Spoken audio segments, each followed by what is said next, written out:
안녕하세요. 쓴과책임입니다. 제가 감기가 걸려서 목소리가 좀 가라앉았습니다. 양해를 좀 부탁을 드릴게요. 논어 1편, 하기 편입니다. 논어는 총 20편으로 되어 있는데 첫 번째, 하기입니다.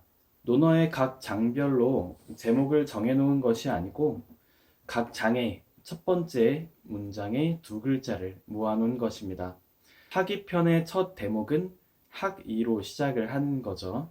특히 하기편에서 논어에서 가장 유명하고 논어 전체를 아우르는 기본 개념이 들어있는 장입니다.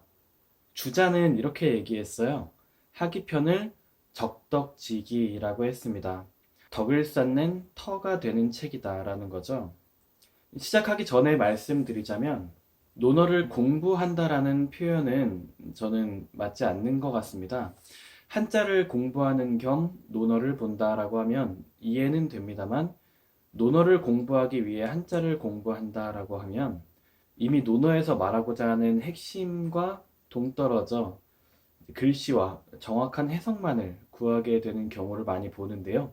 이는 이미 글자에 매인다는 생각이 듭니다. 주객이 전도된 느낌이 드는 거죠. 저는 논어가 오늘날을 살아가는 우리에게 많은 질문을 던지고 근본을 돌아보게 하는 힘을 가졌다고 생각합니다. 그래서 저와 함께 보는 논어는 함께 생각하는 논어로 이해해 주시면 되겠습니다. 한 글자 한 글자의 해석들은 교양학부님이나 그 스마트 논어님의 강의를 보시면 한자를 하나하나 풀어주세요.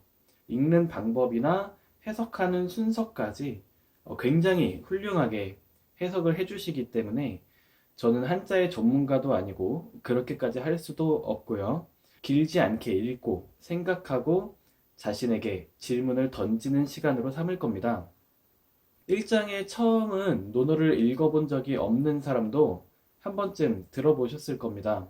쓰는 것을 보면서 한번 보시죠. 하기 시습지 부력 여러 배우고 때마다 익힌다면 또한 기쁘지 않겠느냐. 공자께서 말씀하셨다는 거죠. 때 시에 대해서는 때때로 때에 맞추어 항상 등등 다양하게 해석할 수 있지만 여기에서 중요한 것은 학과 습이 열하다라는 겁니다. 배우고 익히는 기쁨. 학교 다닐 때 공부하는 것 기뻐하셨나요? 어머니가 자라고 할 때 몰래 핸드폰을 켜서 게임을 하는 사람은 많지만 몰래 불을 켜서 공부하는 사람은 드물죠. 하지만 배운다는 것은 본래 기쁜 것입니다. 왜 배우는 것이 기쁘냐 하면 사람은 모르는 것을 알고자 하는 본성이 있기 때문이죠. 그저 그 분야가 사람마다 서로 다르고 다양할 뿐입니다. 지금처럼 과학, 의학, 천문학, 기계공학 등 그 세월의 누적이 되어서 발전해온 많은 학문들은 사람의 궁금증으로부터 모든 것이 시작되었다고 할 수 있습니다. 어린아이일 때는 세상 모든 게 궁금해요. 여러분도 부모님께 왜? 라고 수도 없이 여쭤봤을 겁니다. 지금 배우는 것이 재미없고 힘들다고 느껴지는 이유는 뭘까요? 배움 자체가 목적이었을 때는 즐겁지만 배움이 목적이 아닌 무언가를 이루기 위한 수단이 되었을 때는 즐겁지 않다는 것을 경험적으로 알 수 있습니다. 좋은 대학을 가기 위해 억지로 공부를 하면 즐겁지가 않아요. 그건 순수하게 알고 싶어 하는 본성에 반한 것이죠. 내가 다른 사람보다 더 잘해야 된다는 압박이 있잖아요. 이 본디 사람은 각 사람마다 배움의 속도가 다릅니다. 그거를 일정 기간 안에 모아서 시험을 보고 등수를 매겨서 사람 급을 나눠버리니 지금의 교육 방식이 배움의 기쁨을 깨닫게 하는 방법은 아닌 것이죠. 사회를 살아가기 위한 기본적인 것을 주입하고 누가 더 잘 학습하는지, 끈기가 있는지, 습관이 잘 만들어져 있는지를 내신과 생활기록부로 검증하고 사회의 구성원을 만드는 수단으로서 학습이 사용되는 것이죠. 어릴 때 경쟁적이고 강압적인 학습에 질려버린 나머지 이후로는 학습을 놓아버리게 되죠. 시민대학의 슬로건이 배우는 즐거움입니다. 내가 자연스럽게 궁금해하는 것을 배우는 것은 또한 즐겁다는 것을 알게 됩니다. 내가 노래가 좋아서 노래를 꾸준히 불러서 점점 잘 부르게 되는 것은 즐겁죠. 내가 밤하늘의 별이 궁금해서 스스로 천체만원경을 사서 공부하며 별을 보는 행위는 즐겁습니다. 전혀 남들과 경쟁하지 않고 배움 자체가 목적인 행위는 사람의 마음에 기쁨을 일으켜요. 이킬습이라는 것은 아기 새가 날기 위해 끊임없이 날개짓을 하는 모습입니다.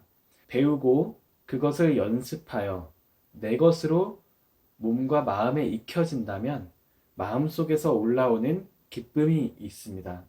그것이 기쁠 열이죠.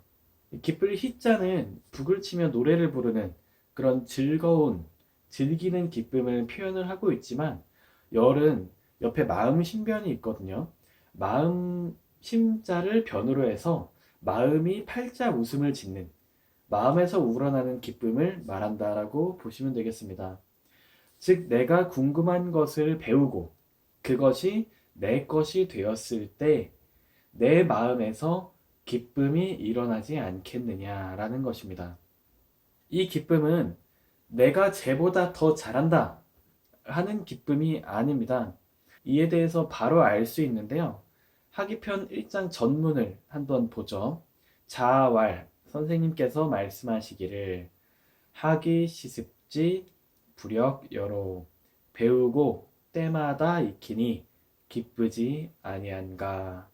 유붕자원 박내 부력낳고 같은 뜻을 가진 친구가 멀리서도 찾아오니 즐겁지 아니한가.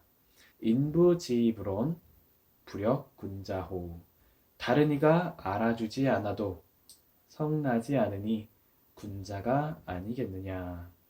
다른 이와 비교하지 않고 사람들이 알아주지 않는다 해도 그것에 서운하지 않아야 한다. 배움 자체를 꾸준히 하며 그것에서 기쁨을 느낄 수 있어야 하고 그 배움과 함께하는 벗들과 즐겁게 나누며 남들이 알아주지 않아도 서운하지 않는 것이 논어의 첫 구절이자 논어를 읽을 때 가져야 할 기본의 마음가짐이 아닌가 싶습니다.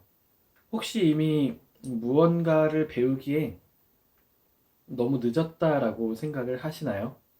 그거 배워서 어디다 써먹나라는 그 다른 사람들의 눈총이 두려울 수 있죠. 돈 벌기에도 바빠서 배울 틈이 어디 있어? 라는 생각이 드실 수 있어요. 하지만 배우고 익히는 즐거움은 나이에 또 환경에 돈에 얽매이지가 않아요. 부록이 넘어서 영어 공부를 시작하시는 분들도 많고요. 예순이 되어서 수영을 배우시는 분들도 많아요. 마음속에 미루고 있던 배우고 싶으신 것이 있으면 시작하세요. 어릴 때 깨달으면 큰 물결을 이룰 것이고 늙어서 깨달아도 마르지 않는 기쁨의 샘을 파는 것입니다. 논어 하기편 1장을 나눠봤어요. 다음 하기편 2장에서 뵐게요. 여러분 각자의 깨달음이 있으시다면 댓글로 남겨주세요. 이건 같이 생각하는 그런 시간이니까요. 씀과 새김이었습니다. 시청해주셔서 감사합니다.